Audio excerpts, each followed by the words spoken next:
మొత్తం తినేస్తారా? ఎందుకిలా అడుగుతున్నానంటే భగవంతుడు మేలు చేశాడు కనుక. వంట ఇవాళ చాలా రుచిగా కుదిరింది. మొత్తం ఆరగించేస్తున్నారు. భగవంతుడు ఎంత దయాళుడో.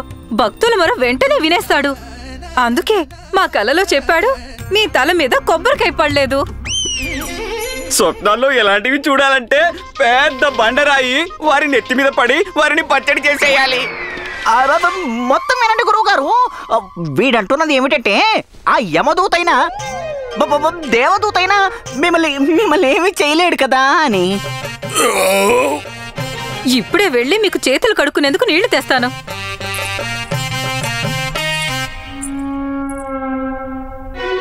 ఏం ఆలోచిస్తున్నారు గురువు గారు? రామకృష్ణ పండితుల్ని మా దగ్గరకి, మా ఇంటికి, మా నివాసానికి రమ్మని ఆహ్వానం పంపండి. ఏమంటున్నారు గురుగారు? పండితుడికి ఆహ్వానమా? అది ఇక్కడికి రమ్మనా?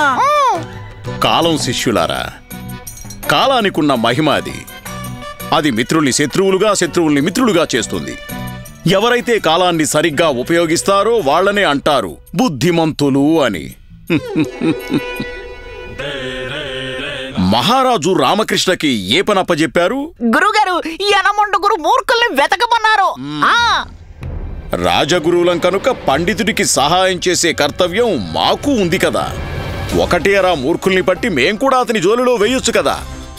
అతనిక్కడికి వస్తే కనీసం ఒక్క మూర్ఖుడైనా ఇక్కడ మన ఇంట్లో దొరకడంటారా అతనికి? భలే మాటనే సరే గురువు గారు, మీరే స్వయంగా దొరికిపోతారా వారికి? మూర్ఖుడా? గురుగారు గురుమాత గురించి మాట్లాడుతున్నారు అంతే కదా గురుగారే?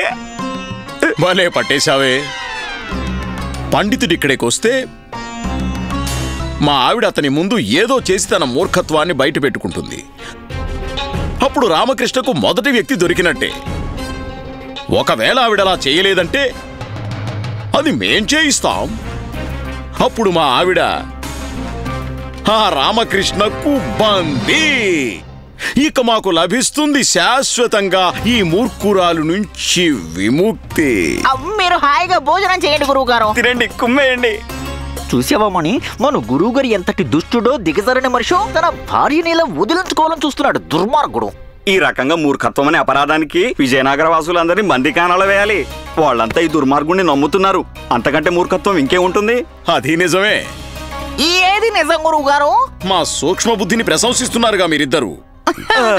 అంతే కదా.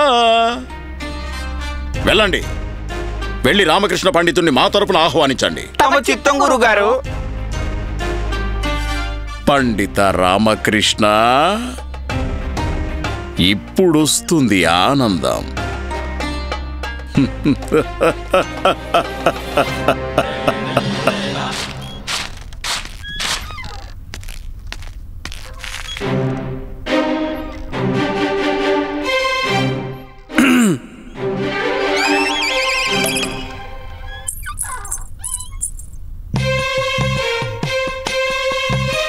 ఏమిటి?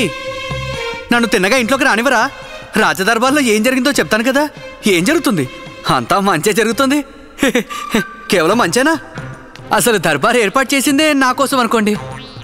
అక్కడ మహారాజు గారు, ఇక్కడ నేను, అటున ఆసనం, దర్బారులో జనం, పైనుంచి పూల వర్షం, జయ జయ నాదాలు, అన్ని వైపులా రామ రామ రామ.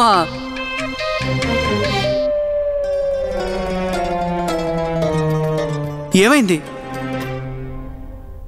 అయ్యో అదా, ఏదో చిన్న సమస్య వచ్చింది, తీరిపోయింది. మరి రాజదర్బార్ కదా, సమస్యల పరిష్కారానికే కదా రాజదర్బార్ ఉన్నది కదా. అందుకే సమస్య ఉంటే పరిష్కారం కూడా ఉంటుంది, అంతే కదా. అంతేనా? ఎత్తండి. ఏమెత్తాలి? అమ్మతో అన్నాను. అమ్మా, మీరు కర్ర ఎత్తాల్సిందే, లేకపోతే వీరు దర్బార్లో అసలు జరిగిందంటూ చెప్పనే చెప్పరు.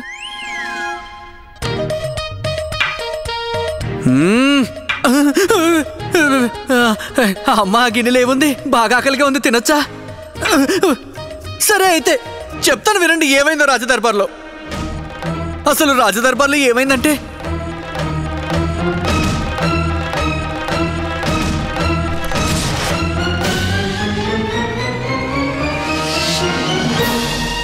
ఈ రాజ్యంలోని యనమండుగురు మూర్ఖుల్ని వెతకాలి. ఇక్కడికి తీసుకొచ్చి మనందరి మధ్య బజారు నడిబొడ్డున నూరేసి కొరడా దెబ్బలు కొట్టాలి. వెళ్ళండి పండిత రామకృష్ణ, సాధ్యమైనంత త్వరగా మా ముందుకి ఎనమండుగురు మూర్ఖుల్ని తీసుకురండి. ముందే తెలుసు వీరికి మీరు ఇలాంటిదేదో చెప్తారని. అరే, నీ గ్రహాల్లో ఏదో తేడా ఉంది. ఒకే చోట స్థిరంగా మమ్మల్ని ఉండనేవు కదా. నీకు దర్బార్లో మొదటి రోజున ఈ పని అప్పు చెప్పారా? మూర్ఖుణ్ణి వెతకాలా? అసలు నిజంగా ఏదన్నా పదవి దొరికిందా నీకు, లేక మమ్మల్ని మూర్ఖుల్ని చేస్తున్నావా? అయ్యో, వారు మహారాజమ్మా, మహారాజు. మొండితనం చేయడం వారి జన్మ హక్కు కదా. వారు మొండిపట్టు పట్టేశారు. ఎనమండుగురు మూర్ఖుల్ని తీసుకురమ్మన్నారు. ఎవరికి ధైర్యం ఉంటుంది మహారాజు గారి ఆదేశాన్ని తోసిపుచ్చడానికి? జరిగేదేదో జరుగుతుంది. మూర్ఖుల్ని వెతికి తీరాలి. అదే కదా, మూర్ఖుల్ని ఎక్కడని వెతుకుతారు? మూర్ఖుల నుదుటి మీద రాసుంటుందా మూర్ఖులు అని? అలా ఒకవేళ మూర్ఖులు దొరికినా కూడా వాళ్ళు ఎందుకు ఒప్పుకుంటారు వాళ్ళు మూర్ఖులు అని? నిజమే, తాము చెట్లులమని ఇతరులని మూర్ఖులని అంటారు. ఏంటి, నువ్వు నా గురించి మాట్లాడుతున్నావా? నాకు అలా అనిపించింది. స్పష్టంగానా? నువ్వు తెలివైన వాదివి లామా. ఎందుకట? నా మాటలు నీకు అర్థమయ్యాయి కదా. అలాగా, ఇప్పుడు దౌర్జన్యానికి దిగమంటావా గుండప్ప? నీతో వచ్చిన చిక్కే ఇది. నీకు పలాచికం అర్థం కాదు. అలాగా, ఎత్తుకోండి. ఏమెత్తుకోను? అయ్యో, మూట ముళ్ళ ఎత్తుకోండి, పదండి. ఎక్కడికి? పక్కనే ఉన్న రాణిగంజ్ గ్రామంలో తిరునాళ్ళు జరుగుతోంది. అక్కడికి వెళ్దాం. చాలా పెద్ద తేడాలది. 4-5 మూర్ఖులు మనకిట్టే దొరుకుతారు. ఇక తతిమ వాళ్ళు ఎలాగో దొరుకుతారు కాదా? సరే, మూర్ఖుల సమ్మేళనం పెట్టండి. ఒకే చోట అందరూ మూర్ఖులు దొరుకుతారు. అప్పుడు ఏరుకోవచ్చు కావలసినంత మందిని. భలే భలే, చాలా బాగుంది. ఇప్పుడు నేను 5 మూర్ఖులు వెతికితే చాలు. 5? అవును, 3 దొరికారు కదా. ఎక్కడా? ఇదిగో నా ముందే కూర్చున్నారు కదా. ఇక మీరెవరన్నా నాకు సలహాలు ఇచ్చారంటే మిమ్మల్ని రాజమహల్కి ఎత్తుకెళ్లి మహారాజు గారికి అప్పచెప్తాను. 100 కొడ దెబ్బలు కొట్టిస్తాను తెలుసా. వెళ్ళండి ఇక్కడి నుంచి.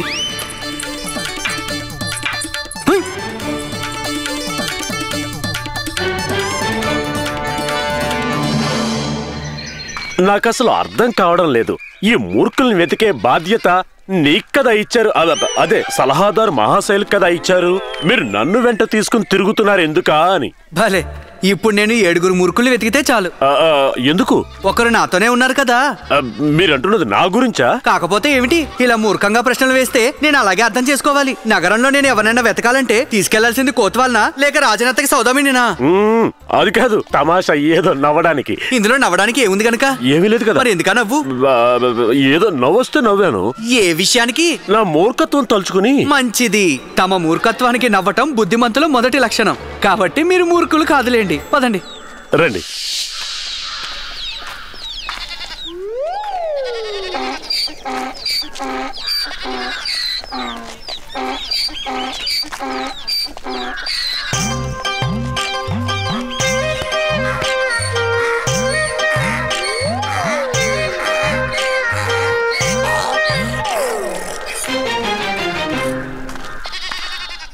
నడు.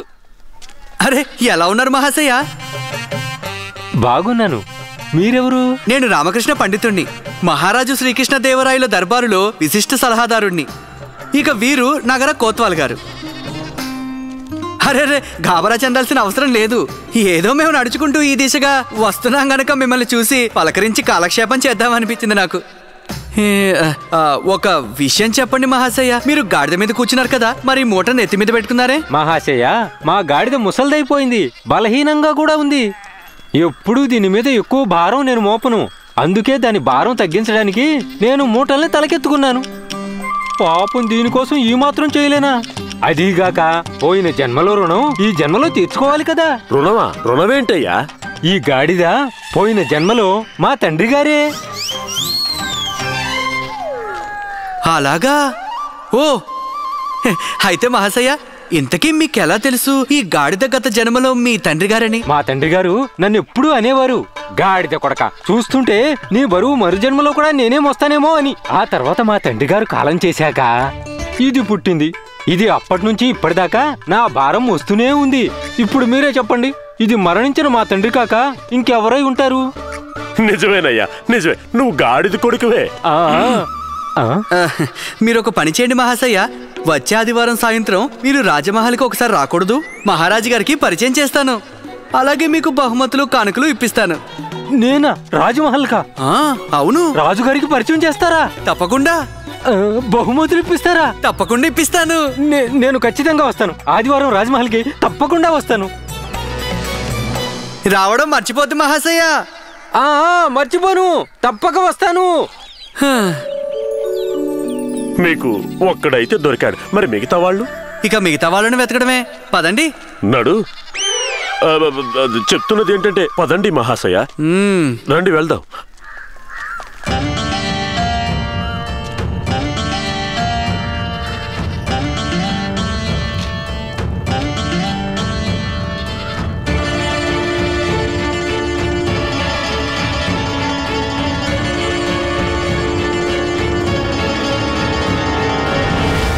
ఏం లాభం లేదు, ఇక్కడ అసలు మూర్ఖులే లేరు. ఇక్కడున్న వాళ్ళంతా బాగా తెలివైన వాళ్ళు అనిపిస్తుంది. మనమే మూర్ఖులం. ఈ మేధావుల మధ్య మూర్ఖుల్ని వెతుకుతున్నాం. ఇప్పుడేంటి నడుద్దాం పదండి. పదండి. మనం ఎక్కడికి వచ్చావేంటి? ఇక్కడ ఎవరైనా మూర్ఖులు కనిపిస్తారనా? అది నా సందేహం. ఏమిటంటే ఇక్కడ మనకు మూర్ఖులు దొరుకుతారా? వినతి పత్రం రాసి మరీ పిలిచారు నన్ను. నేను మూర్ఖుణ్ణి, ఫలానా చోట దొరుకుతాను, వచ్చి పట్టుకోండి అని. అదే అంటున్నాను, ఏ మూర్ఖుడు స్వయంగా ఉత్తరం రాసి పిలవడు కదా ఇక్కడికి రండి అక్కడికి రండి అని. నిజంగా మీరు మూర్ఖుల్ని వెతకడానికే వచ్చారు, అవునా?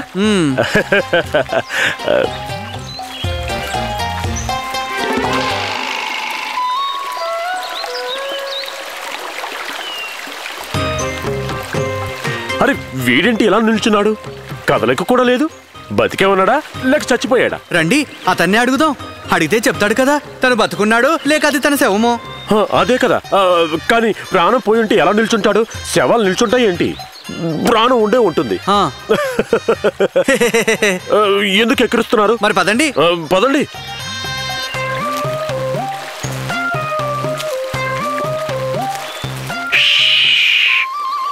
నెమ్మదిగా నెమ్మదిగా. ఏమైంది మిత్రమా?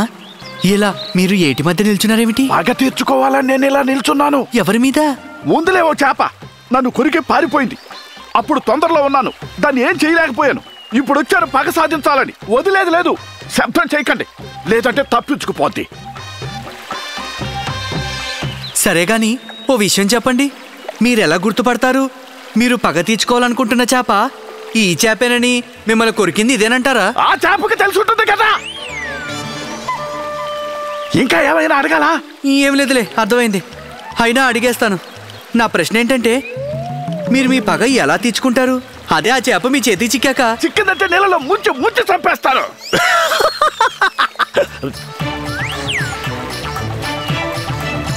మీ పేరేమిటి మహాశయ? బృహస్పతి.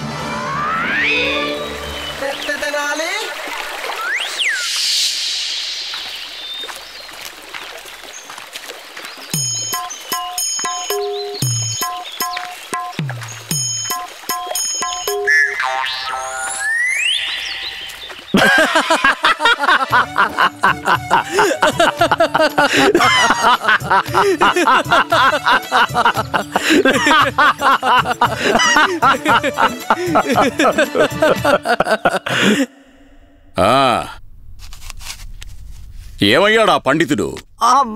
దొరికారా అతనికి మూర్ఖులు? వారికి దొరుకుతారులేండి గురువుగారు. లోకంలో మూర్ఖుల కొరత ఎక్కడుంది? ముగ్గురు ఇక్కడే ఉన్నారు కదా. ఏమిటి? ఇద్దరు మూర్ఖులు ఇక్కడే కూర్చున్నారు. వారు తమరిని గురువుగా స్వీకరించారు. మరి గురుగారు, మేము మీలాంటి మహా గురువుల మహత్యం అర్థం చేసుకోలేం కదా.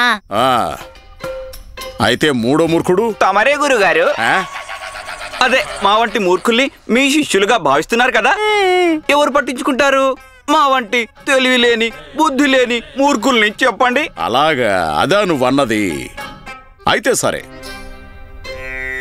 సరే, ఓ మాట చెప్పండి. ఉన్నట్టుండి ఇలా కాబరాగా ఉన్నట్టుందేంటి? ఎలా ఉందంటే దుర్గడి ఏదో వస్తున్నట్టుంది. వస్తోంది కదా గురువు గారు. ఎక్కడి నుంచి? అక్కడి నుంచి. అయిపోయింది. సర్వనాశనం. ప్రభు ప్రభు, ఇప్పుడే నాకు స్వప్నం వచ్చింది. మళ్ళీనా? అవును స్వామి. ఎందుకు? అదేమో కాని స్వప్నం వచ్చింది, నేను చూసేశాను. ఈసారి స్వప్నంలో నేనేం చూశానో మీకు తెలిస్తే మురిసి ముక్కలై మళ్ళీ ఇప్పటికిప్పుడే నన్ను పెళ్లాడేస్తారు. ఏంటంత మాట నేసావు వర్ణమాల? అలా ఎందుకు చేస్తాం? మేమంతటి మూర్ఖులం ఎలా అవుతాం చెప్పు? నువ్వు చూసిన ఆ స్వప్నం గురించి చెప్పు. ఏం చూసా? చెప్పేయండి గురుమాత. ఇప్పుడు కొత్తగా మీరు స్వప్నంలో ఏం చూశారు? మీరు ఈ మధ్య గురువు గారు ఉపవాసాలు చేయడం చూడలేదు. అలాగే ఈ మధ్య ఎప్పుడు పడుకోకుండా, కూర్చోకుండా, నిద్రించకుండా నిల్చొని ఉండటం చూడలేదు. గుళ్ళోకి వెళ్ళి గట్ట కొడుతూ ఉండటం చూడలేదు. మంత్రోచ్చారణ చేయటం కూడా చూడలేదు. చెప్పండి చెప్పండి గురుమాత, ఏం చూశారు? త్వరగా చెప్పు. ఈసారి స్వప్నంలో నువ్వేం చూసావో చెప్పు. వర్షం ప్రభు, వర్షం. ఆపదల వర్షమా? కనక వర్షం ప్రభు, కనక వర్షం. నేను స్వప్నంలో చూసింది వెనక లంకి బిందెలున్నాయని. మీ వెనక కాదు స్వామి, మన ఇంటి వెనక పెరట్లో లంకి బిందెలున్నాయి స్వామి. మన ఇంటి వెనకాల 2 శతాబ్దాలుగా మర్రి చెట్టు ఉంది కదా. అయితే ఆ మర్రి చెట్టు కిందే మనకి లంకి బిందెలు దొరకొచ్చు. మీరు రండి స్వామి. ఎక్కడికి రావాలి? వచ్చి మీ బలమైన చేతులతో ఆ మర్రి చెట్టును ఊడబీకి లంకి బిందెలు తీయండి. ఓడబీకి లంకి బిందెలు తీయండి. అదేమన్నా ముల్లంగా ఓడబీకి తినేయడానికి? మర్రి చెట్టు అది శతాబ్దాల నాటిది. అది ఎలా ఓడబీకుతాం? అదేంటి స్వామి, అలనాడు హనుమంతుడు లక్ష్మణుడు ప్రాణాలు రక్షించేందుకు ఔషధి కోసమని సంజీవని పర్వతాన్ని ఓడబీకలేదా? అంతేందుకు ఆ శ్రీకృష్ణుడు కూడా గోవర్ధన పర్వతాన్ని తన చిటికెన వేల మీద ఎత్తేలేదా? మీరేం తక్కువ స్వామి, మీ చిటికెన వేలతో దాన్ని ఊడబీకొచ్చు. అలా మీరు మర్రి చెట్టు ఊడబీకగానే వీళ్ళిద్దరూ లంకి బిందెలు బయటకు తీస్తారు. పెద్దేముంది ఇందులో? ఏముందా ఇందులో? మీకేది పెద్ద కాదు ప్రభు, మీరు మహాత్ములు ప్రభు, మీకేది అసంభవం కాదు. సరే ఇవన్నీ కాదు, మీరు పదండి. అరే ఎక్కడికి? రండి, వచ్చి ఆ చెట్టుని ఊడబీకండి. నాకు మాత్రం ఆ వారి భుజబల ప్రదర్శన చూడాలని ఉండదా? వెళ్ళు, నువ్వు లోపలికెళ్ళు. దయచేసి లోపలికెళ్ళు. వెళ్ళు. శివ శివ శివ, ఎందుకలా నా ముందు చేతులు జోడించి నన్ను ఆ నరకానికి వెళ్ళమంటున్నారు స్వామి? నేను వెళ్ళిపోతానులేండి. మా స్వామి ఎంత గొప్పవారో. ధన వైభవాలంటే ఏమాత్రం లోభం లేదు. లేకపోతే ఎవరన్నా ఇంత పెద్ద ఖజానా అలా వదిలేసుకుంటారా? ధన్యులు స్వామి, మీరు ధన్యులు, ధన్యులు. అయ్యో ప్రభు, ఎందుకు విధించావు నాకు ఈ శాపాన్ని? ఏం చెయ్యను? అది రామకృష్ణని ఆహ్వానించమని చెప్పానా? ఏమైంది? ఎక్కడున్నాడా పండితుడు?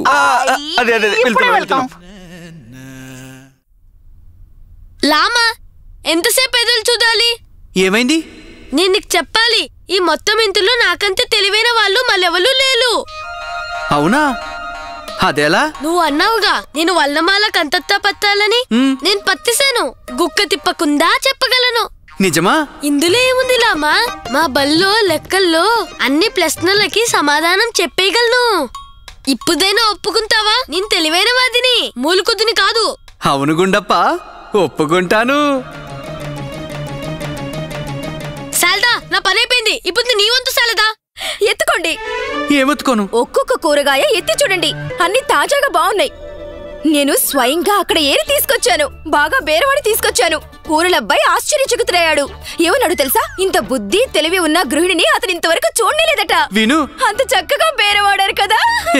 అయ్యో దేవుడా, నువ్వు నాకు ఇన్ని తెలివితేటలు ఎందుకు ఇచ్చావు? అయిందా? లేదు, ఇంకా నా తెలివి గురించి చెప్పే ఉదాహరణ ఇంకోటి మిగిలింది. అలాగా? కూరల్లో ఆదా చేసిన డబ్బుతో నేను తిన్నగా బజార్ వెళ్ళి ఈ గాజులు కొనుక్కున్నాను. గాజుల అబ్బాయితో నేను అన్నాను, ఈ గాజులు తొడుక్కొని మహల్ కి వెళ్తాను రాణిగాళ్ళని కలవడానికి అని. అలాగా? దాంతో ఈ గాజులన్నీ నాకు సగం ధరకే ఇచ్చేశాడు. భలే భలే. అయ్యో దేవుడా, నువ్వు నాకు ఇన్ని తెలివితేటలు ఎందుకు ఇచ్చేసావు అసలు? ఇది ఇంతకు ముందు కూడా చెప్పావు. ఇంకోసారి చెప్తే తప్పేంటి? చెప్పుకో. అమ్మా, నాదైపోయింది, ఇప్పుడు మీరు కానివ్వండి. అర్థమైందా రామా? వీళ్ళంతా ఇలా ఎందుకు చేస్తున్నారు? చాలా బాగా తెలుసు. నేను వీళ్ళని మూర్ఖుల జాబితాలో చేర్చి బందీలను చేసి రాజుగారికి అప్పచెప్పకూడదని. సర్లే, నువ్వు కాస్త మాట్లాడుకు. వీళ్ళ తమాషా చూడని. ఏమన్నారంటే నువ్వు ఇవన్నీ 500 సార్లు జపం చేయమన్నావట కదా. వీరు ఒకే ఒక దెబ్బకి 250 సార్లు జపం చేశారట. ఇంత వేగంగా చేస్తే 12 ఏళ్ల జపం 12 మాసాల్లో పూర్తి చేసేస్తారు. ఎంత వేగమో నాది, ఎంత తెలివైనదాన్నో నేను. భలే భలే భలే అమ్మా, భలే. అసలు నాకిది పెద్ద లెక్కే కాదు. ఈ రోజు ఈవిడ భోజనానికి అన్ని వంటలు మీకు ఇష్టమైనవి చేశారు. అది కూడా తన స్వహస్తాలతో. వారికి వండే పద్ధతులన్నీ కంఠస్థమే. ఎంతో తెలివైన వాళ్లే ఇన్నేసి వంటలు వండే పద్ధతి జ్ఞాపకం ఉంచుకోగలరు. అది కూడా ఈ వయసులో. ఎన్ని తెలివితేటలు! ఇది నువ్వు ఇంతకు ముందు కూడా చెప్పావు కదా శారదా. అయితే ఒప్పుకున్నట్టేనా? సరే కానీ ఆ అమ్మ ఎంతో తెలివైన వారని నిస్సందేహంగా ఒప్పుకున్నట్టే. ఒప్పుకోవాలి కదా. తెలివైన అమ్మకి తెలివైన పుత్రుడు. అమ్మా నిశ్చింతగా ఉండండి, మీరు తప్పించుకున్నారు. మీరు తప్పించుకున్నారంటే? అమ్మ అడుగుతున్నారు ఎందరు మూర్ఖులు దొరికారు, ఇంకా ఎంతమంది మూర్ఖుల కోసం వెతకాలి అని. ఇప్పటికి ఇద్దరే దొరికారు, మిగిలిన వాళ్ళని వెతకాలి. మూర్ఖంగా ఉండే వాళ్ళు ఇందరుంటే ఇంకా మూర్ఖులకి కొదమేముంటుంది? అమ్మా, మనసు పెట్టి వెతికితే భగవంతుడే కనిపిస్తాడు. మూర్ఖుల్ని వెతకడం ఎంత పని. దొరికిపోతారు. ఎత్తుకోండి. ఏమెత్తుకోను అంటున్నారు? ఏ మూర్ఖుడైనా ఎత్తుకురా, కానీ ఇంటి బయటే వెతకాలి. ఇంటి లోపల కాదు. ఇంటి వైపుకైతే కన్నెత్తి కూడా చూడొద్దు. ఇవంతా మీకు తెలిసినవే కదా. ఈ ఇంట్లో మూర్ఖులు ఎవరూ లేరు కదా, ప్రతి ఒక్కరూ తెలివైన వారే. అదే కదా, ఇంత తెలివైన కుటుంబం ఉంటుందా ఎవరికన్నా? ఆ ప్రతిభ నాదే. వీడెలాగో చిన్నపిల్లవాడు, మిగిలిన వాళ్ళకు కూడా బుర్ర పెరగలేదు. మాకు అర్థం కాలేదు. అరే, ఇది పిల్లల విషయం కదా, నీ వంటి తెలివైన వాళ్ళకి ఎలా అర్థమవుతుంది? ఏం సరే, తినడానికి ఏదన్నా ఉంటే పెట్టండి, బాగా ఆకలిస్తుంది. చెయ్యవలసిన పని ఇంకా చాలా ఉంది. ఇంకా 6 మూర్ఖుల్ని వెతికి పట్టుకోవాలి. దేవుడికే తెలియాలి ఆ 3వ మూర్ఖుడు నా కోసం ఎక్కడ ఎదురు చూస్తున్నాడు. ఓరి భగవంతుడా.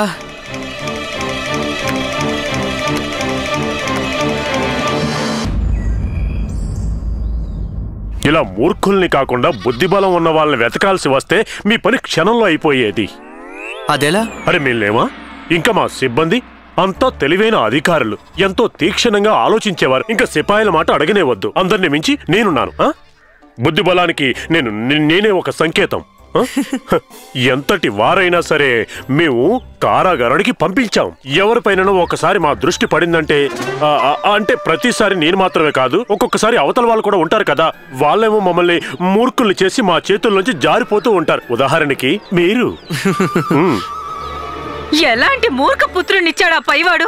అసలు ఏం చెయ్యాలి వీణి? నేను ఉన్నదొక్కడు, వాడేమో మూర్ఖుడు. నా అదృష్టమే అలా ఏడ్చింది. ఓ దేవుడా, ఏ పాపానికి శిక్ష వేస్తున్నావు చెప్పు. ఏంటి ఏంటి అలా చూస్తున్నావు నా వైపు? సిగ్గులేని గాడిదా, తినేస్తావా ఏంటి నన్ను? ఏమైందమ్మా, మీరు మీ పుత్రుని అలా నిందిస్తున్నారెందుకు? వాడిని నిందించక ఇంకేం చెయ్యను. ఒట్టి మూర్ఖుడు వాడు, కాస్త కూడా తెలివి లేనివాడు. అయినా నమ్మకం లేకపోతే మీరే మాట్లాడి చూడండి. సరే సరే, మీరు కాస్త ఊరుకోండి, మేము వస్తున్నాం. పదండి వెళ్దాం.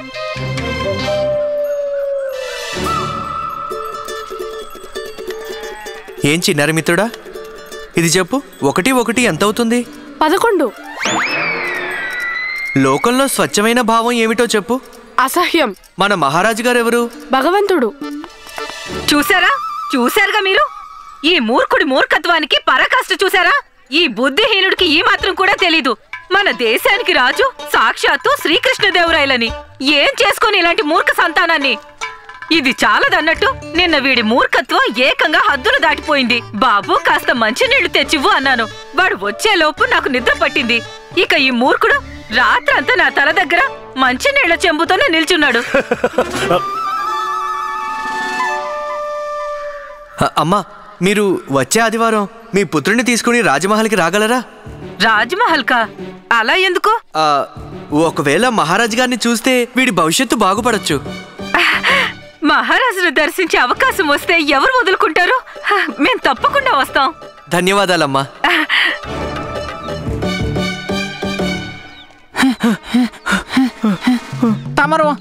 తమరు ఇక్కడున్నారా మహాశయ? మేము మిమ్మల్ని వెతుకుతూ మొత్తం నగరం అంతా గాలించాం. ఇక నడవండి. ఎక్కడికి నడవాలి? మా గురుగారు మిమ్మల్ని తలుచుకున్నారు. అయితే అందుకే రండి. నేను ఒప్పుకోకుంటేనో? ఒప్పుకోకపోయే సమస్య లేదు. మీరు మాతో వచ్చి తీరాల్సిందే. ఇక్కడ మమ్మల్ని కాదనే శక్తి ఎవరికీ లేదు. బెదిరిస్తున్నారు? ముమ్మాటికి మేము మీ కాళ్ళు పట్టుకుంటాం, పట్టుకొని అసలు వదిలిపెట్టామంతే. అప్పుడు మీరు మాతో రావడానికి సిద్ధమైపోతారు. మేము మీ కాళ్ళు పట్టుకుంటే అప్పుడు మీకు మాతో రాక తప్పదుగా. రండి మహాశయ, మాతో పాటు రండి. మా మీద కనికరం చూపించండి. అలా మీరు మాతో రాకపోతే మా గురువు గారు జుట్టు పీక్కుంటారు, మా ఇద్దరి భరతం పట్టేస్తారు. మీరు రావాలి, మా మీద దయ చూపాలి. భగవంతుడు మీకు మేలు చేస్తాడు. అయ్యో వదలండి. పెట్టండి. ఇద్దరు మూర్ఖులైతే ఇక్కడే ఉన్నారు. పదండి, ఎక్కడికి వెళ్ళాలి? చూసారా, ఇందాకే చెప్పాం కదా ఇక్కడ మమ్మల్ని ఎవరూ కాదనలేరని. పదండి పదండి పదండి పదండి పదండి పదండి.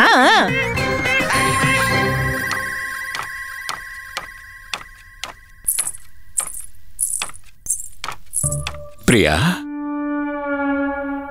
ఎక్కడికి వెళ్తున్నావు?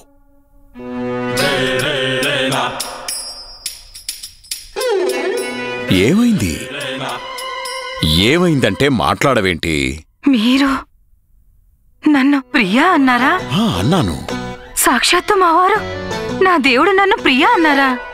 అన్నాను. నా పూజ్య పతి దేవులు నన్ను పెళ్ళైన ఇన్నేళ్లకి మొదటిసారి నన్ను ప్రియా అన్నారా? మనసారా అన్నాను. ధన్యురాలిని స్వామి, ధన్యురాలిని. ప్రియా, నువ్వంటే మాకెంతో ప్రేమ. నువ్వు నా అర్ధాంగివి ప్రియా, ధర్మపత్నివి. నిన్ను ప్రియా అనకుండా ఇంకెవర్నంటాను చెప్పు, పిచ్చిదానా? ఓ దేవుడా, నాకీ సంతోషాన్ని తట్టుకునే శక్తి నువ్వు. ఈ సంతోషంలో నా ప్రాణాలే పోతాయేమో స్వామి. ఈ ఆనందంలో నేను ఈరోజు ప్రతిజ్ఞ చేస్తున్నా. అదేమీ వద్దు, వద్దు. ఈరోజు ఏ ప్రతిజ్ఞలు వద్దు. ఈరోజు అసలేమీ వద్దు. మళ్ళీ నువ్విలా ప్రతిజ్ఞ చేసే అవకాశమే రాదేమో. ఎందుకని స్వామి? అతిథులొస్తున్నారు మన ఇంటికి. అతిథులా? రామకృష్ణ పండితులు. ఎందుకని? వారు నిన్ను కలిస్తేనే కదా మేం తప్పించుకునేది. ఏంటి? ఏం లేదు, మేం అంటున్నదేంటంటే మేం అతనికి చూపించదలిచాం, వారికి తెలియజేయదలిచాం. ఈ కలియుగంలో కూడా నీ వంటి పవిత్ర నారి, నీ వంటి సమర్థమైన జీవన సహచరి, నీ వంటి ఆదర్శ ధర్మపత్ని కూడా ఉంటుందని. కానీ మరి స్వామి, ఇప్పుడే మీ దీర్ఘాయువు కోసం మందిరానికి వెళుతున్నాం. పిచ్చిదానా, అతిథి సత్కారాన్ని మించిన పూజ వేరొకటుంటుందా? ఇప్పుడొద్దు, తర్వాత వెళ్ళు మందిరానికి. ఈరోజు అతిథి సత్కార ధర్మం నిర్వర్తించు.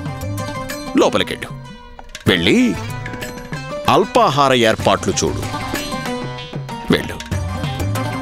ఆజ్ఞ స్వామి, తమ ఆజ్ఞ.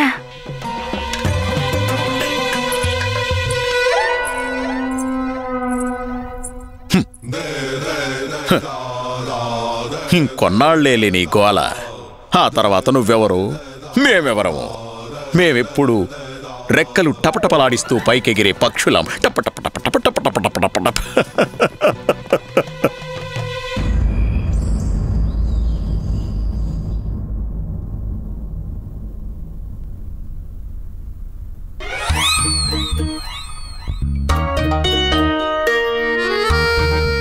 ఇంకా ఎంతసేపిలా స్వామి? వీరికి చెప్పండి త్వరగా తమాటాడి నేటికి ముగించమని. అరే కాస్త ఆగండి చిన్నరాణి వారు. పెద మహారాణికి కాస్త ఆలోచించుకునే సమయం ఇవ్వండి. అయినా ఇందులో ఆలోచించడానికి ఏముందని? ఈ గళ్ళని ఖాళీ ఖాళీగా ఉన్నాయి కదా, ఏదో పావు తీసి ఖాళీలో పెట్టమనండి. చిన్నరాణి వారు అలా చేయకూడదు. ఇది చదరంగం ఆట. ఆలోచించి మరీ ఎత్తువేయాలి ఇందులో. ఎత్తులు వేయడానికి మీరు ఆలోచించడం ఎందుకటా? ఎత్తులు వేయడంలో మంచి దిట్ట కదా. పొద్దున్నుంచి సాయంత్రం దాకా ఏం చేస్తారు? ఏవో ఎత్తులు వేయడమే కదా.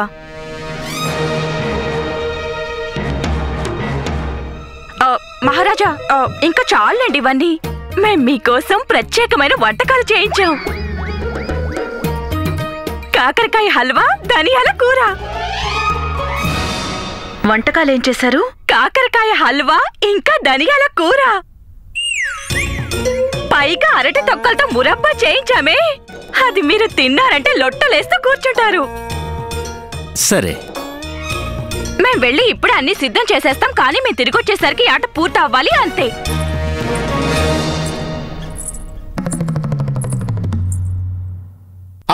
రండి రండి రండి రండి రామకృష్ణ పండితుల వారు రండి. స్వాగతం, సుస్వాగతం. పోయినసారి మీరు మా నివాస స్థలానికి వచ్చినప్పుడు సరిగ్గా సేవా సత్కారాలు చెయ్యలేకపోయాం మేము. అందుకని ఇలా మా తప్పుని సవరించుకోవాలనుకుంటున్నాం. మీరు లోగడ చేసిన అతిథి సత్కారాలకి రుణం తీర్చుకోవాలనుకుంటున్నాం. నా భాగ్యం ఆచార్య, నా భాగ్యం. మహారాజ గురువులు తాతాచార్యుల ఆహ్వానం అందుకునే భాగ్యం కేవలం అదృష్టవంతులకే లభిస్తుంది కదా. మీ ఆహ్వానానికి కృతజ్ఞతలు ఆచార్య. కానీ మీరు మరిచినట్టున్నారు, నేనిక్కడికి రావటం రెండోసారి కాదు, ఇది మూడోసారి.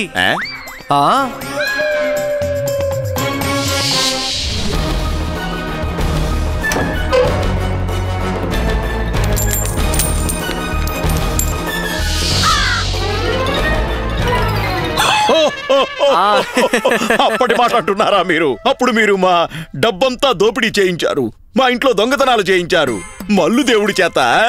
చిత్తం. ఏం పర్వాలేదు, మేము అది ఎప్పుడో మర్చిపోయాం, మీరు మర్చిపోండి. అందులో ఎవరి తప్పు లేదు, ఆ పరిస్థితి అలాంటిది.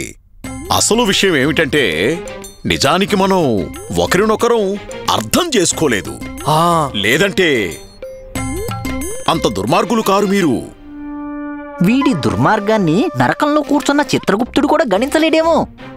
వీడు చేసిన పాపాలు ఆ చిత్రగుప్తుడు ఎన్నేళ్లుగా రాస్తున్నా ఎంతకీ తెగటం లేదేమో. పొట్టి పాపాత్ముడు కదా వీడు. శిష్యులారా, గురుమాతకు చెప్పండి, అతిథొచ్చారు కదా, అల్పాహారం తీసుకురమని చెప్పండి. చిత్తం గురుగారు, ఇప్పుడే పిలుచుకొస్తాం. కూర్చోండి కూర్చోండి. ఎలా సాగుతుంది మీ వేట? మూర్ఖులు ఎవరన్నా దొరికారా? దొరుకుతారులేండి ఆచార్య, మూర్ఖత్వానికి ఏముంది, దాచినా దాగదది, కళ్ళ ముందే ఉంటాడు, కాకపోతే గుర్తించే శక్తి ఉండాలంతే. ఆ మాట నిజమే, కళ్ళ ముందు ఉంటారు కానీ గుర్తించడం జరగదు. మేం మీకు ముందే చెప్పాం, ఏ సంకోచము ఎలాంటి పక్షపాతం ఉండకూడదు. ఈ విషయంలో ఎక్కడ మూర్ఖుడు దొరికినా పట్టుకోవాలి, బంధించేయాలి, ఏమీ ఆలోచించకూడదు. ఎవరి భార్య అయినా ఎవరి భర్త అయినా సరే. అవును, కర్తవ్యం కదా మరి. అవును, నిజం చెప్పాం కదూ. అరే రా రా రా రా, వీరిని గుర్తించే ఉంటారు మీరు. వీరే మా ధర్మపత్ని వరుణమాల. ప్రణామాలు తల్లి. ఆయుష్మాన్ భవ. తీసుకోండి, అల్పాహారం తీసుకోండి. ధన్యవాదాలు. అన్నట్టు వరుణమాల, వీరికి నీ స్వప్నం గురించి చెప్పు. స్వప్నమా? భలే పసందైన స్వప్నం వచ్చింది మా ధర్మపత్నికి. చెప్పు, వీరికి నీకొచ్చిన కల గురించి. చెప్పేనా? వీరు పరాయివారా ఏమిటి? మనవారే కదా, చెప్పే. మనవారేనా? కానీ మీరే అన్నారు కదా, వీరు కుటిలుడని, క్రూరుడని, కుకర్మి అని. ఏమన్నాం మేము? ఏం మాట్లాడుతున్నావు నువ్వు? మేమేమీ అనలేదు. అయినా మేము అతను గురించి ఎందుకు? ఇంకా మీరు అన్నదేంటంటే? మేమేమీ అనలేదు అంటున్నాం కదా. వినేది ఒకటైతే అర్థమయ్యేది ఇంకొకటి. విచిత్రమైన మనిషి. మేం వేరొకరి గురించి అన్నాం, మీ గురించి నా అపోహపడింది. సర్లే, ఇప్పుడు అవన్నీ ఎందుకు గాని, ఇప్పుడు నువ్వు పని చేయి, నీ స్వప్నం గురించి వీరికి చెప్పు. మీ ఆజ్ఞ స్వామి. మరి రాత్రి నాకు స్వప్నం వచ్చింది. మా ఇంటి వెనుక పెరట్లోనట పెద్ద పెద్ద లంకి బిందులున్నాయట. నిజానికి అక్కడ 200 ఏళ్ల పాత మర్రి చెట్టుంది. ఈ పిచ్చిదేమో స్వప్నంలో చూసిందట ఆ వృక్షం కింద లంకి బిందులున్నట్టు. ఏమందో తెలుసా? మా మహామేధావి అయిన పత్ని వెంటనే వెళ్ళి మేం దాన్ని ఊడబీకి మా చిటికిన వేలుతో ఎత్తితే మా శిష్యులు ధనిమని ఆ ఖజానా తీయాలట.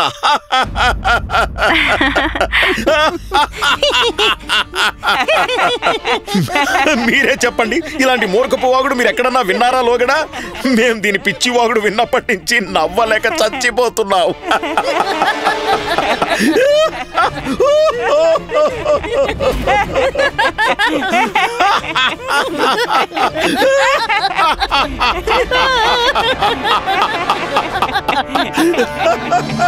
చూస్తున్నారా రామకృష్ణ పండితుల వారు? ఎంత గొప్పవారో మా స్వామి. వ్యామోహాలే లేవు.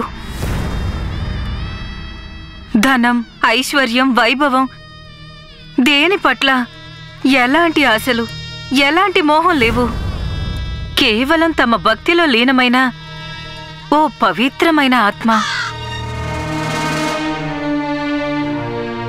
ఇప్పుడు మీరే చెప్పండి, ఇంతటి మహాజ్ఞాని సత్పురుషుని ముందు మనమందరం మూర్ఖులం కాదంటారా? చూస్తూనే ఉన్నారుగా ఎలా నవ్వేశారో నన్ను చూసివారు. నేను ధన్యురాల్ని ప్రభు, ధన్యురాల్ని.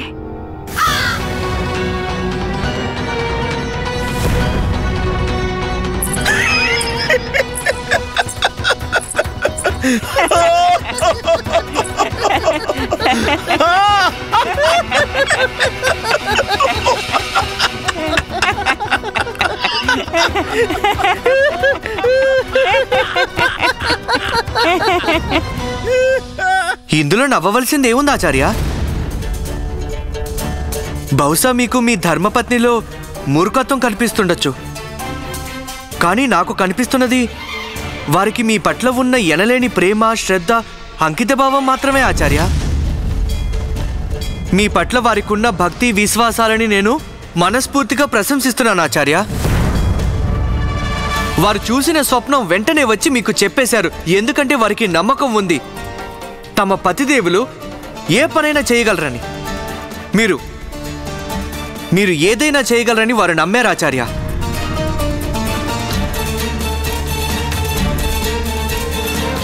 మీ పట్ల వారికున్న భక్తి భావానికి, అపూర్వమైన ప్రేమకి మీరు కృతజ్ఞులై ఉండాలి ఆచార్య. విశ్వాసం, శ్రద్ధ పవిత్రమైన భావనల ఆచార్య, వాటిని ఎప్పుడు పరిహసించకండి. ఈ భక్తి విశ్వాసాలు వారికున్నంతకాలం మీరున్నట్టే లెక్క. వారు లేకుంటే ఇక మీరు లేనట్టే.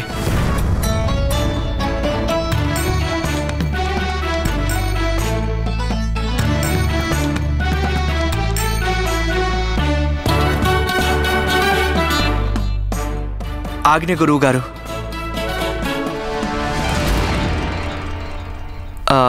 అన్నట్టు ఆచార్య, క్షమించండి ఆచార్య, మీకు చెప్పేంతటి వాణి కాను, కానీ ఒక మాట మాత్రం చెప్పాలి ఆచార్య. ఏ పురుషుడికి తన ధర్మపత్నిని గౌరవించడం తెలియదో వాడికి పురుషుడని అనిపించుకునే హక్కు కూడా లేదు. మన సంప్రదాయంలోనైతే ఏ ఇంట్లో ఒక స్త్రీకి గౌరవం లభించదో ఆ ఇల్లు నిర్జీవంగా ఉంటుంది. దేవతల ఆశీస్సులు లభించేది ఎలాంటి ఇంటికో తెలుసా? స్త్రీలు గౌరవం పొందే ఇంటికి. బహుశా మీరు మర్చిపోయారు ఆచార్య, ఎప్పుడెప్పుడు భగవంతుడు మానవ రూపం ధరించి భూమి మీదకి వచ్చాడో ప్రతిసారి ఆ భగవంతుడు ఒక స్త్రీ గర్భం నుంచే ఉద్భవించాడు. దేవుడికి మరో మార్గమే లేదు. అంతెందుకు, ఏ దేవుణ్ణి మీరు, నేను, మనందరం ఆరాధిస్తామో ఆ శక్తి ఒక స్త్రీయే. సాక్షాత్తు కాళీమాత, అమ్మవారు.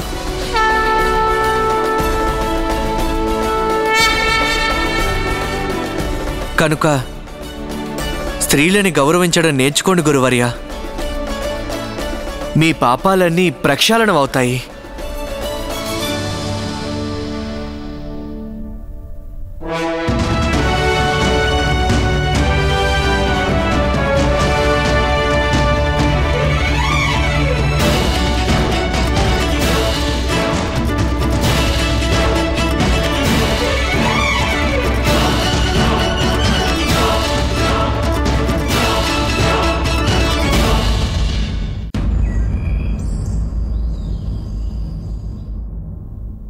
మహారాజా, మాకింకొంచెం సమయం కావాలి. తీసుకోండి. మీకు ఎంత సమయం కావాలంటే అంత. మాకేమీ తొందర లేదు.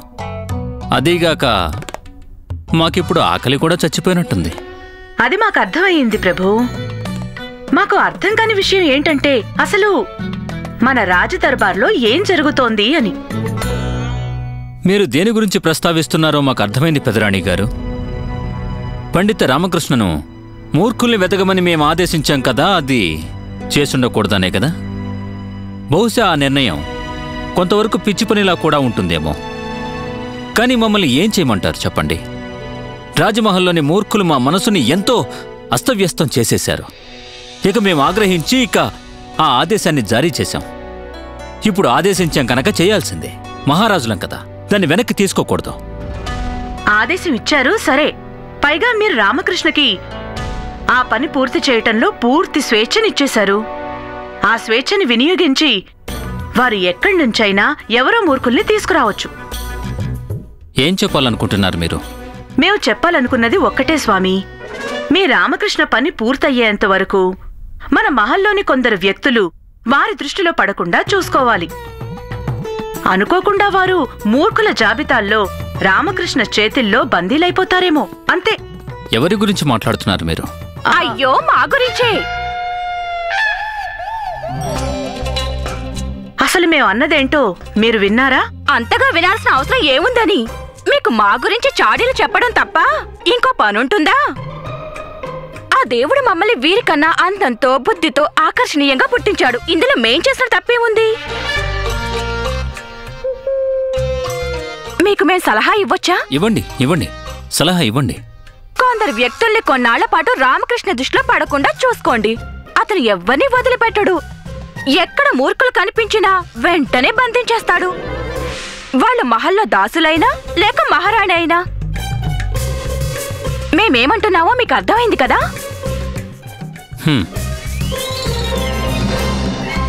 అయితే మహారాజా, ఎప్పుడు తీసుకొస్తారు రామకృష్ణ మీ సమక్షానికి ఆ మూర్ఖులందర్నీ? రేపు.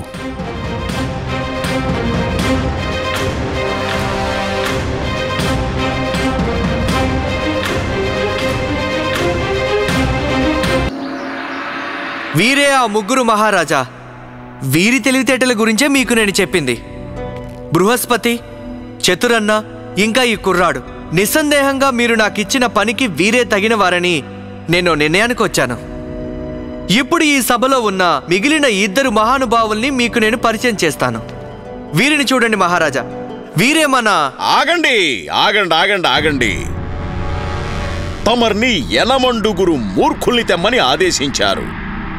వీళ్ళు 5గురు. మిగిలిన 3 ఏరి?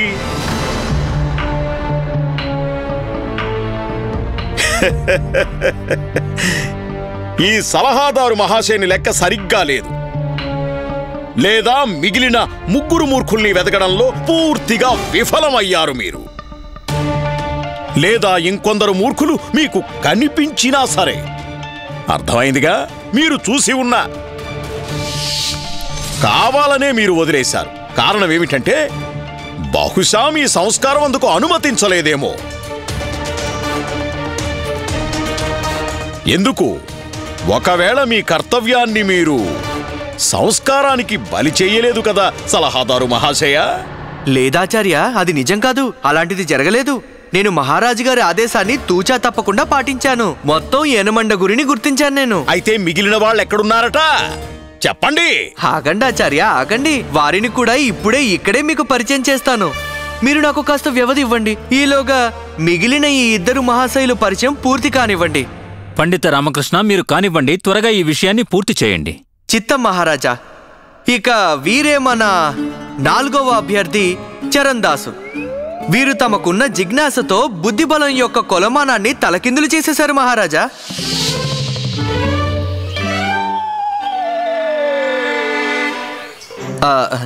ఏమైందయ్యా, ఇలా తలకిందులుగా నిల్చున్నారెందుకు? ఈ రోజు పొద్దున్నే తలనొప్పి వచ్చిందండి. వైద్యుడి దగ్గరికి వెళ్తే వారు నొప్పి నివారించి మందు ఇస్తూ అన్నారు. మందు సేవించిన తర్వాత ఆ మందు పనిచేయడానికి కాస్త సమయం పడుతుందని నేను బుద్ధికి పని చెప్పానండి. ఇలా ఇక్కడికి వచ్చి శీర్షాసనం వేశాను. దాంతో మందు శరీరంలోకి దిగకుండా తిన్నగా శిరస్సులోకి వెళ్తుంది కదా. ఇక నా తలనొప్పి త్వరగా నయమైపోతుంది. ఇదే కదండి బుద్ధిమంతుల లక్షణం.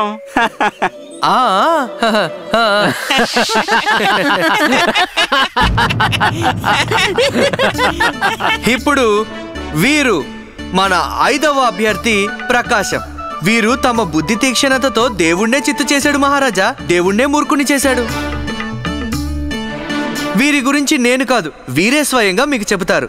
చెప్పండి ప్రకాశం, చెప్పండి. మీరు దేవుడి కళ్ళల్లో ఎలా దుమ్ము కొట్టారో చెప్పండి. చెప్పండి.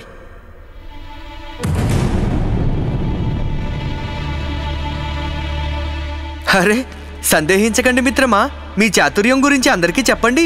సభలోని వారంతా తెలుసుకోవాలి కదా. మీరసలు ఏ విధంగా ఆ దేవుడి కళ్ళల్లో దుమ్ము కొట్టారో చెప్పండి. చెప్పండి ప్రకాశం. మహారాజా, నా పేరు ప్రకాశం కాదు. నేను అబద్ధం చెప్పాను మీతో. మాకు తెలుసు మహారాజా. వీరు మాకు రాజపురం గోష్ఠిలో కనిపించారు. అప్పుడు తమ పేరు అత్తాచార్య అని చెప్పారు. అప్పుడు అబద్ధమే చెప్పాను. మీరంటే నాకు అభిమానం, అందుకే నా పేరు అత్తాచార్య అని చెప్పాను.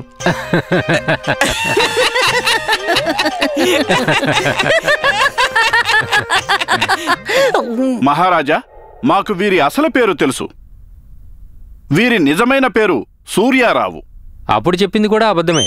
నా పేరు సూర్యారావు కాదు. అయితే నీ పేరేంటో చెప్పు. అదే కదా. అదే కదా అంటే అదే కదా ఆట మహాప్రభో.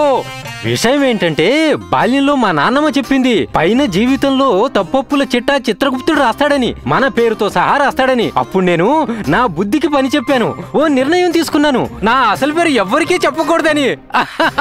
అప్పటి నుంచి నా అసలు పేరు ఎవరికీ చెప్పనే లేదు. అయినా ఎలా చెప్తాను? నాకు పేరంటూ ఉంటేనే కదా. అయితే మీరు పేరెందుకు పెట్టుకోలేదు? అదే కదా, చిత్రగుప్తుడిని బోల్తా కొట్టించాలని మంత్రివర్య. మరి నాకు పేరే లేదంటే చిత్రగుప్తుడు ఏ పేరున నా మృత్యు రాస్తాడు? యమదూతలు ఏ పేరున నా ప్రాణాలు తీయడానికి వస్తారు? అంటే నేను మృత్యువును తప్పించుకున్నాను. నేను మృత్యువును బోల్తా కొట్టించాను. నేను దేవుణ్ణి కూడా మూర్ఖుని చేసేసాను.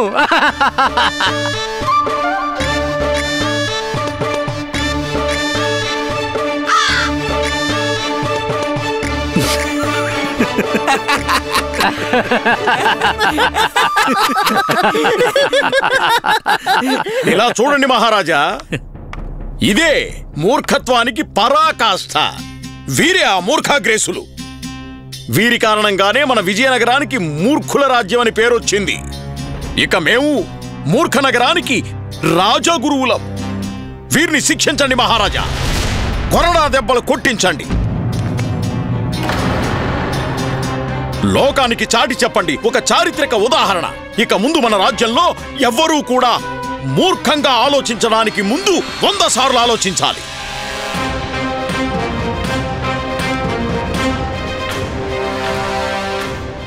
ఏమిటి విచిత్ర పరిస్థితి? నిజానికి ఇలా జరగకూడదు, కానీ ఏం చేయగలం?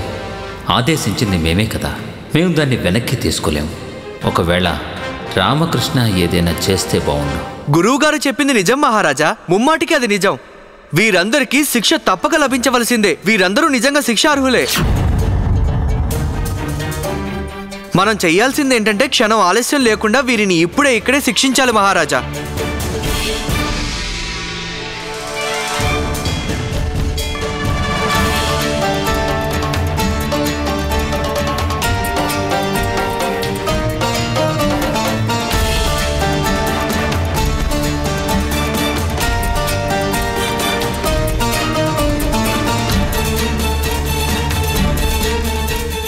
అప్పాజీ, మహారాజా, శిక్షా కార్యక్రమం ఆరంభించండి.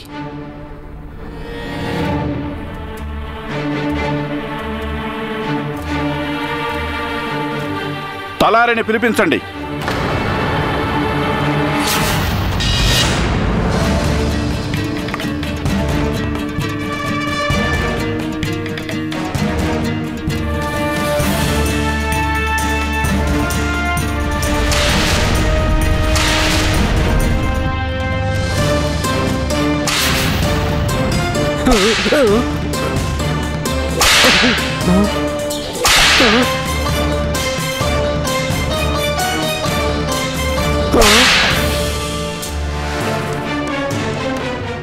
ఆగండి.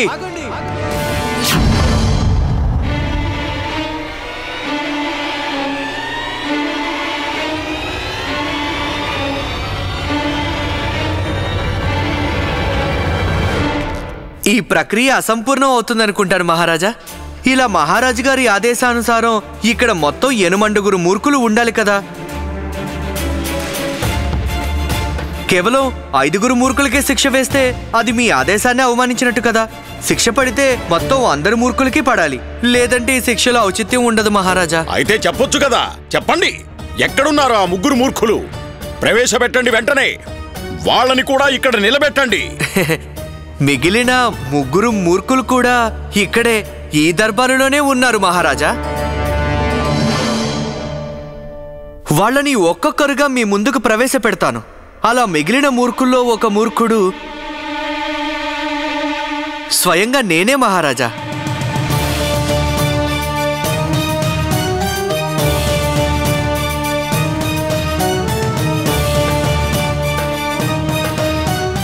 అవును మహారాజా, మీరు శిక్షించవలసిన 8 మూర్ఖుల్లో 6వ మూర్ఖుణ్ణి నేనే. నేను వీరిలో ఒకరిని. రాయలవారి రాజదర్బార్లో విశిష్ట సలహాదారు అనే బాధ్యతాయుతమైన పదవిలో ఉన్నప్పటికీ మూర్ఖుల్ని వెతకడం అనే మూర్ఖపు పని చేస్తున్నానంటే నాకంటే పెద్ద మూర్ఖుడు ఇంకెవరుంటారు మహారాజా? నిస్సందేహంగా 6వ మూర్ఖుడిని నేనే. నాకు కూడా శిక్ష పడాల్సిందే.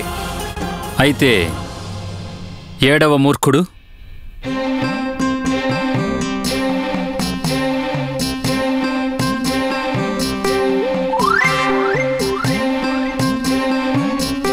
ఏమిటి?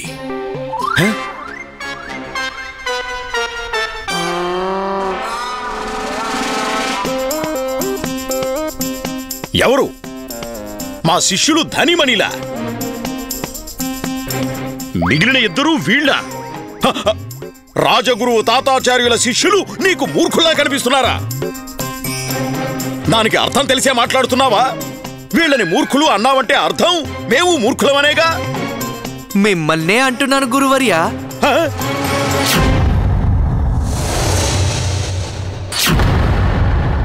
7వ మూర్ఖుడు తమరే కదా ఆచార్య?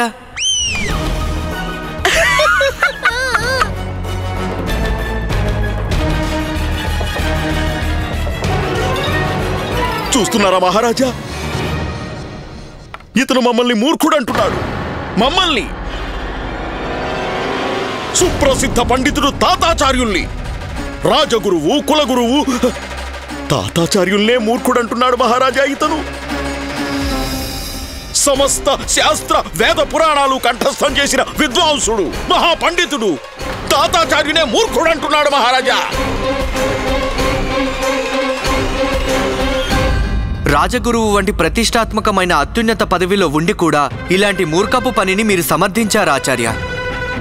దీన్ని నివారించి సరైన మార్గం చూపడానికి బదులు దీన్ని ప్రోత్సహించారు. 100 కొరడా దెబ్బలు కొట్టాలనే పెద్ద శిక్ష వేయాలని సలహా కూడా ఇచ్చారు. దీన్ని మీ మూర్ఖత్వం కాక ఇంకేమనాలి ఆచార్య?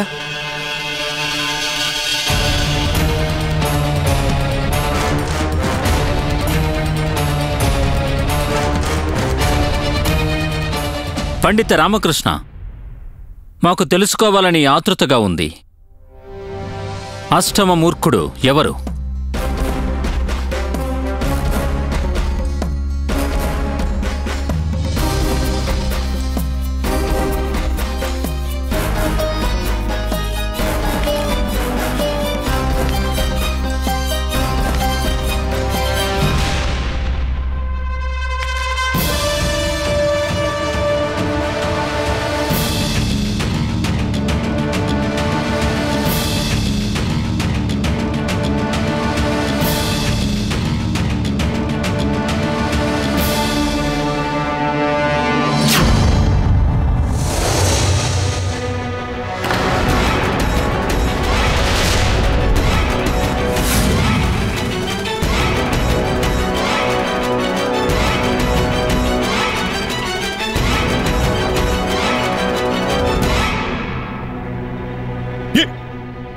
ఈ పండితుడు పిచ్చివాడయ్యాడు.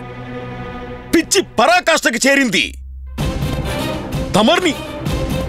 తమర్ని మూర్ఖులంటున్నారు మహారాజా.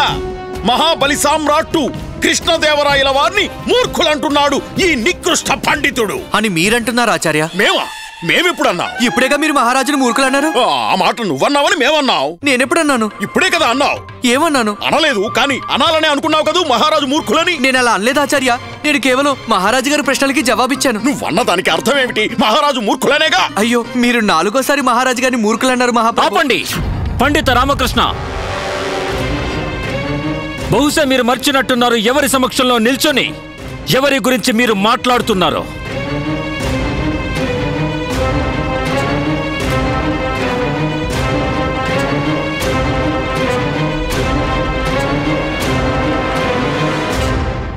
మర్చిపోలేదు మహారాజా.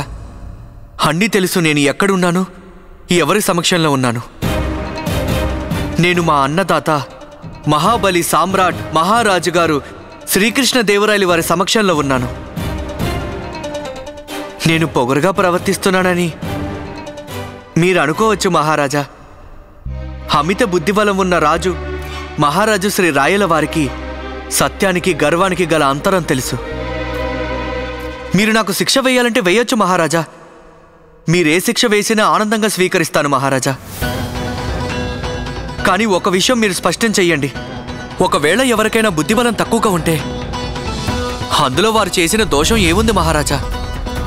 ఆ దేవుడు వారిని అలా పుట్టించాడు. వీరికి ఎందుకు శిక్ష పడాలి మహారాజా? కేవలం వీరి ఆలోచన సరళి వేరుగా ఉన్నందుకేనా?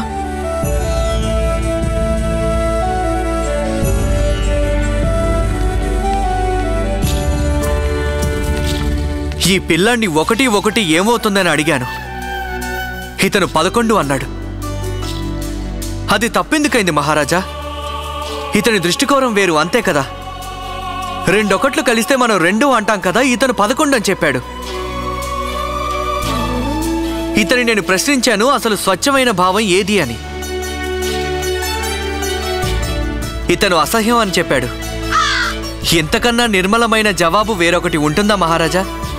తక్కిన అన్ని భావనల్లోనూ మన ఆలోచన తప్పుదారి తొక్కిస్తూ ఉంటుంది.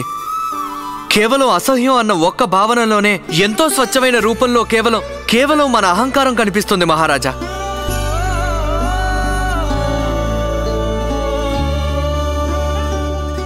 తరువాత మన రాజెవరని ఇతన్ని చెప్పమన్నాను. ఆ దేవుడే మన రాజు అన్నాడు. ఇది సత్యం కాదంటారా మహారాజా? ఇక్కడ మనందరికీ, లోకానికి, ఈ సృష్టికి మనందరికంటే గొప్ప రాజు ఆ ఈశ్వరుడు కాదంటారా? రాజులకి రాజైన ఆ పైనున్న పరమేశ్వరునికి ఆధీనమై ఉన్నాం మీరు, నేను, మనమందరం.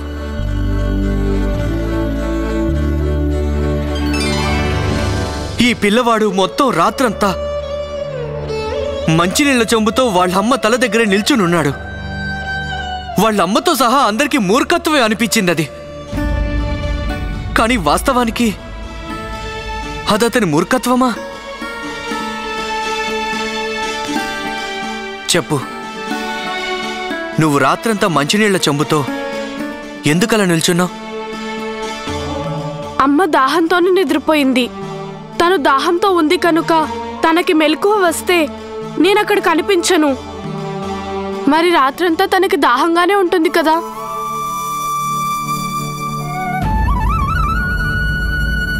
ఒక కొడుక్కి వాళ్ళమ్మ పట్ల ఉన్న అచంచల ప్రేమ ఇది. మూర్ఖులు ఎవరు మహారాజా? ఈ పిల్లాడా లేక మనమా? వీణ్ణి మూర్ఖుడు అనగలవా? వీడు ఆ భగవంతుడి అంశ మహారాజా. ఇలాంటి వాళ్ళ వల్లే భగవంతుడు ఉన్నాడన్న నమ్మకం మనకు కలుగుతుంది.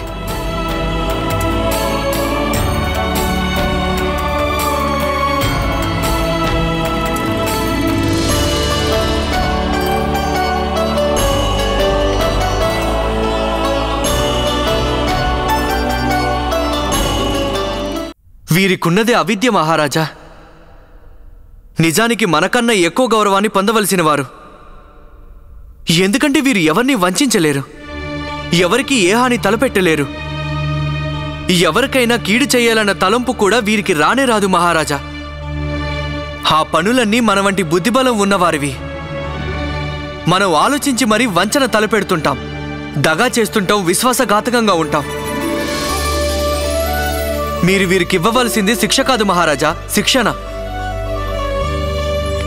మిమ్మల్ని వినమ్రంగా కోరుతున్నాను మహారాజా, వీరిని శిక్షించకుండా వీరికి శిక్షణ ఇప్పించండి.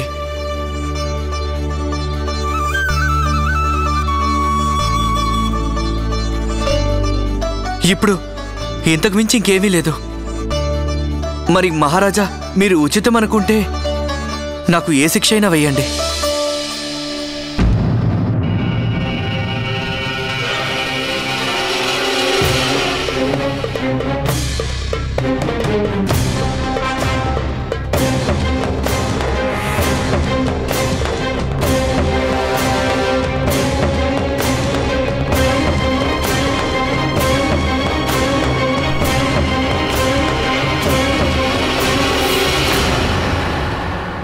అమోఘం పండిత రామకృష్ణ.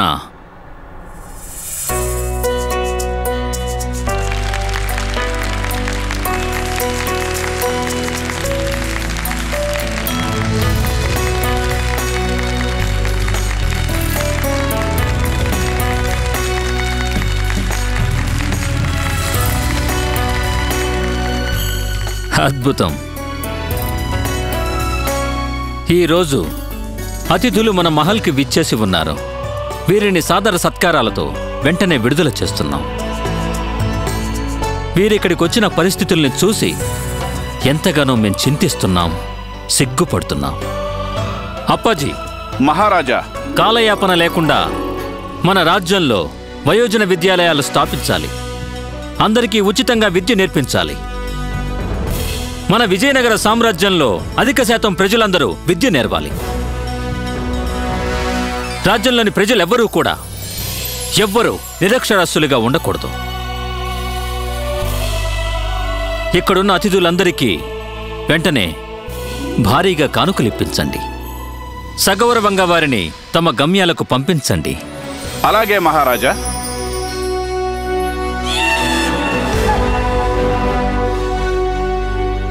పండిత రామకృష్ణ,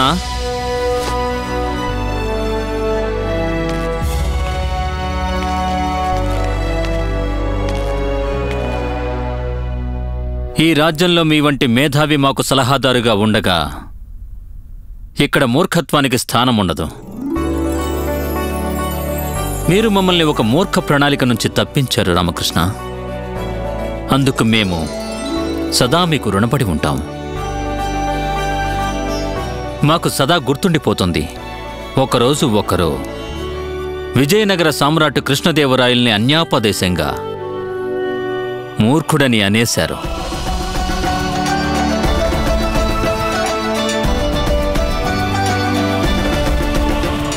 మహారాజు శ్రీకృష్ణదేవరాయల వారికి, మహారాజు శ్రీకృష్ణదేవరాయల వారికి, మహారాజు శ్రీకృష్ణదేవరాయల వారికి, మహారాజు శ్రీకృష్ణదేవరాయల వారికి, మహారాజు శ్రీకృష్ణదేవరాయల వారికి.